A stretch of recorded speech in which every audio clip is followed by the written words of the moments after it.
একজন মেয়ে হয়ে বলতে সত্যি লজ্জা লাগছে। ছেলেরা, হ্যাঁ ছেলেরা, তোমাদেরকে বলছি বিয়ে করার আগে 10 বার ভাবতে। কারণ এখন বিয়ের পর ডিভোর্সের নামে রীতিমতো ব্যবসা চলছে এবং স্বামীর কাছে ভরণ পোষণের নাম করে ছেলে এবং তার পরিবারের রক্ত চুষে খাচ্ছে কিছু মহিলারূপী পিশাচ। এবং এটা বলতেও লজ্জা লাগছে যে এত কিছুর পরেও আমাদের আইনি ব্যবস্থা এই ব্যাপারে হাত গুটিয়ে বসে আছে। যে আইন তৈরি হয়েছিল মেয়েদের অধিকার আর সুরক্ষা রক্ষার জন্য, এখন নারীরাই সেই আইনটাকে অসৎ ব্যবহার করে পুরুষদের ভাসাচ্ছে। আর সারা বছর যারা নারীদের সমান অধিকার, জেন্ডার ইকুয়ালিটি আরও না জানি কত কিছু বিষয় নিয়ে সোশ্যাল মিডিয়া ও অন্যান্য মিডিয়ায় চিল্লে বেড়াচ্ছে স্বঘোষিত সোকল ফেমিনিস্টরা, এখন আরাম করে ভাত ঘুম দিচ্ছে। আই এম সরি, কথাগুলো কোনো মেয়ের খারাপ লেগে থাকতে পারে, কারণ একটা মেয়ে হিসাবে আমি এটাও জানি যে সব মেয়েরা খারাপ নয়, কিন্তু এরকম কিছু মেয়ের জন্য আজ সব মেয়েদের বদনাম হতে হয়। আর হ্যাঁ, আমিও একজন নারীবাদী এবং আমি একজন ইকুয়াল রাইট ইকুয়াল লয় বিশ্বাসী। Unfortunately equal right equal laws এই বিষয়টি শুধু খাতায় কলমে রয়ে গেছে, বাস্তব চিত্রটা কিন্তু পুরো আলাদা। আমাদের দেশে অন্তত এই ব্যাপারে ইকুয়ালিটি দেখতে পারে না, এবং তার জন্য আজকে সারা দেশ জুড়ে আমাদের আইনি ব্যবস্থার দিকে আঙুল উঠছে। এবং এটাও বলা হচ্ছে যে অতুল সুভাষ আজকে যে স্টেপটা নিয়েছে সেটা আমাদের আইনি ব্যবস্থাটাকে নিতে ফোর্স করেছে। আজকে অতুল সুভাষের বিষয়টা সোশ্যাল মিডিয়াতে হাইপ তৈরি করছে বলে, অনেক মানুষের কাছে এটা পৌঁছাচ্ছে বলে মানুষ এটাকে নিয়ে কথা বলছে। কিন্তু আপনি সবাই জানি এটা কিন্তু ফার্স্ট কেস নয়। যখন অতুল সুভাষের কেস নিয়ে কথা হচ্ছে তখন একটি বিষয় আরও খোলসা করে বলি। অতুল বেঙ্গালুরুতে স্বনামধন্য কোম্পানির ইঞ্জিনিয়ার। স্ত্রী ও তার পরিবারের মিথ্যা মামলার চাপে একটা চরম সিদ্ধান্ত নিতে বাধ্য হয়েছে। তো চলে যাওয়ার আগে তিনি একটি 1.5 ঘন্টার ভিডিও এবং 24 পাতার একটি চিঠি ছেড়ে গেছেন, এবং এই চিঠি আর ওই ভিডিওর গোটাটায় আইনি ব্যবস্থাকে কাঠগড়ায় দাঁড় করিয়ে দিয়েছে। নমস্কার, আমি নাম আজকে নাইবা বললাম। আজকের ভিডিওতে আমরা জানবো ঠিক কী হয়েছিল অতুল সুভাষের সাথে, আর সাথে এটাও জানবো কতটা যন্ত্রণার মধ্যে থাকলে একজন পিতাকে তার ছেলেকে এই কথাটা লিখে যেতে হয়েছে যে তোমাকে জন্ম দিয়ে আমি ভুল করেছি। এবং সাথে আমরা এটাও আলোচনা করব যে আমাদের আইনি ব্যবস্থাও কতটা সুন্দর ভূমিকা পালন করেছে এক্ষেত্রে। সবার আগে জেনে নেওয়া যাক কী ঘটেছিল সেদিন। বিহারের বাসিন্দা অতুল ব্যাঙ্গালোরের আইটি কোম্পানিতে একজন সফটওয়্যার ইঞ্জিনিয়ার ছিলেন।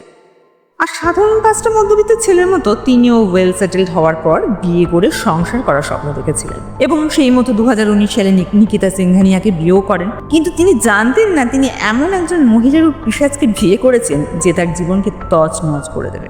বিয়ের পর নিকিতা এবং অতুল ব্যাঙ্গালোরের একটি ভালোই বিলাসবহুল ফ্ল্যাটে বাস করতে শুরু করেন।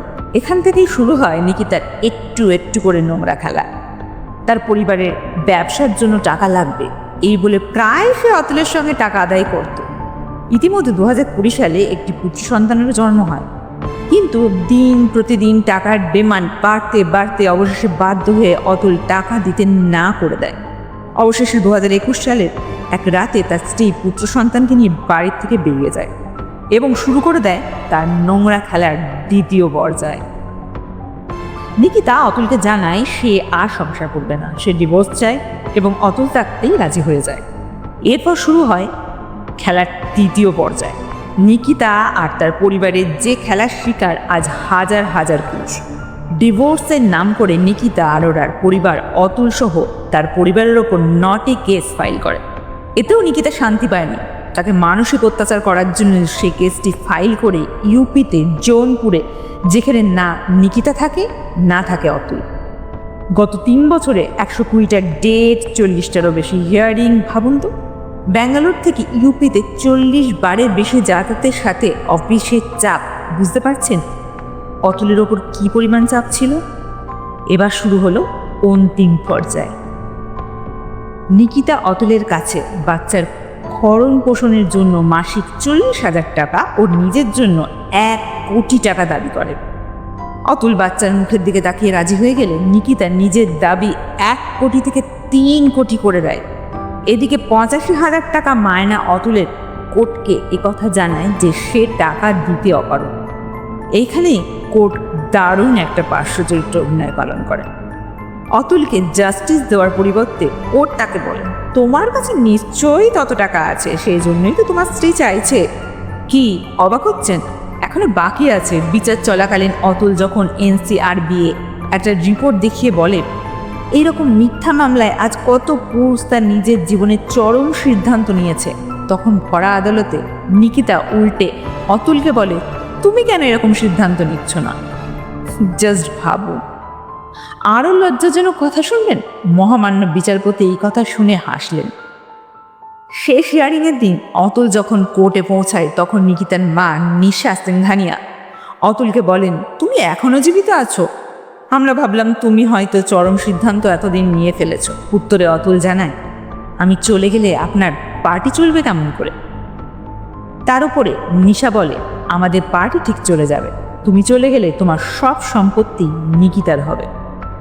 এসবের পরেও অতুল শেষবারের মতো আইনের ওপর ভরসা রাখেন, কিন্তু সব ব্যর্থ হয়। অবশেষে 9ই ডিসেম্বর রাতে তার মানসিক সামাজিক চাপ সহ্য করতে না পেরে অতুল সুভাষ মাত্র 34 বছর বয়সে এই ইহলোকের মায়া ত্যাগ করে। যাওয়ার আগে তিনি 24 পাতার নোট এবং 1.5 ঘন্টার একটা ভিডিও রেখে যান। সেই নোট আর ভিডিওতে তিনি উল্লেখ করে যান তার সাথে ঠিক কী কী অত্যাচার হয়েছে। ওই নোটের প্রতিটা পাতা পড়লে আপনিও শিহরিত হয়ে উঠবেন। একজন পুরুষ মানুষ কতটা যন্ত্রণার ঘৃণা থেকে এই কথাগুলো লিখেছে যে আমার স্ত্রী এবং তার পরিবার যেন আমার মৃতদেহের পাশে আসতে না দেওয়া হয়। তবে যে মহিলা ভরা আদালতে স্বামীর মৃত্যু কামনা করে, সে মনে হয় না স্বামীর মুখ দেখতে চায়নি।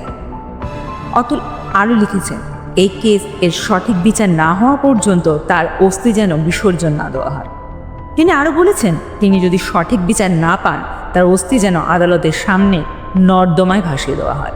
চিন্তা করুন, একটা আইনি ব্যবস্থার উপর কতটা ক্ষোভ থাকলে মানুষ এ কথাগুলো লেখে। তিনি এই নোটে ছেলের জন্যও লেখেন, আমি যদি বেঁচে থাকি তোমার মা আর তার পরিবার মিলে তোমার দাদু ঠাকমাকে হ্যারাস করবে, আর সেটা আমি হতে দেব না। আমি আমার বাবার জন্য তোমার মতো অনেক ছেলে ত্যাগ করতে পারি এবং তোমার জন্য আমার শত জীবন ত্যাগ করতে পারি। অতুলকে তার ছেলের সাথে দেখা করার জন্য 30 লক্ষ টাকা দাবি করেছিল নিকিতা ও তার পরিবার। ভাবতে পারছেন কি কলিযুগ, বাবা ছেলেকে দেখবে তার জন্য আবার 30 লক্ষ টাকা দিতে হবে। অতুল ওই নোটে আফসোস করে লেখেন, তোমাকে জন্ম দিয়ে আমি ভুল করেছি, তোমাকে জন্ম না দিলেই বোধহয় ভালো হতো। ভাবুন তো, যে মানুষটা তাকে সর্বস্ব দিতে চেয়েছিল শুধুমাত্র একটা সুখী পরিবার দেখবে বলে, সেই কিনা শেষ বেলায় তার ছেলের মুখটুকুনো দেখতে পেলেন না। হায় রে আমাদের আইনি ব্যবস্থা। হ্যাঁ, এটা স্বীকার করছি যে ডোমেস্টিক ভ্যালেন্সের জন্য আমাদের আইন খুবই কড়া এবং এর জন্য বহু নারী সুরক্ষাও পেয়েছে। কিছু সুবিধাবাদী নারী এই আইনের অপব্যবহার করে, তখন এর হাত থেকে পুরুষদের বাঁচার কোনো জায়গা নেই। কারণ ওই যে সমাজ বলেছে পুরুষদের কাঁদতে নেই, তাদের কমপ্লেন করতে নেই, আর এই ফায়দা লুটছে নিকিতার মতো কিছু মহিলার উপর পিশাচ। পরিশেষে একটা কথা বলবো, বিশেষ করে অতুলের মতো পুরুষদের, প্লিজ এরকম কোনো ঘটনা ঘটানোর আগে সবার সামনে ঘটনাটা আগে আনবেন। কারণ আজকের দিনে দাঁড়িয়ে অনেক NGO রয়েছে যারা সত্যি পুরুষদের জন্য কাজ করে, তাই নিজেকে তিলে তিলে শেষ করবেন না। আর মহিলাদের বলবো, স্বামীরা ATM মেশিন নয়। আমি নিজেও একজন স্ত্রী, যদি তার মনোবল বাড়াতে না পারি, তাকে সহযোগিতা না করতে পারি, তার দুঃসময়ে তার পাশে না থাকতে পারি, তাহলে স্ত্রী বলার কোনো যোগ্যতাও নেই আমার। কারণ একজন পুরুষ জীবনে 3টে মহিলাকে সবচেয়ে বেশি বিশ্বাস করে, মা, বোন, দিদি এবং তার স্ত্রী। তাই যদি ভালো করতে না পারি, তার খারাপ চাওয়ারও কোনো অধিকার আমাদের নেই। ধন্যবাদ।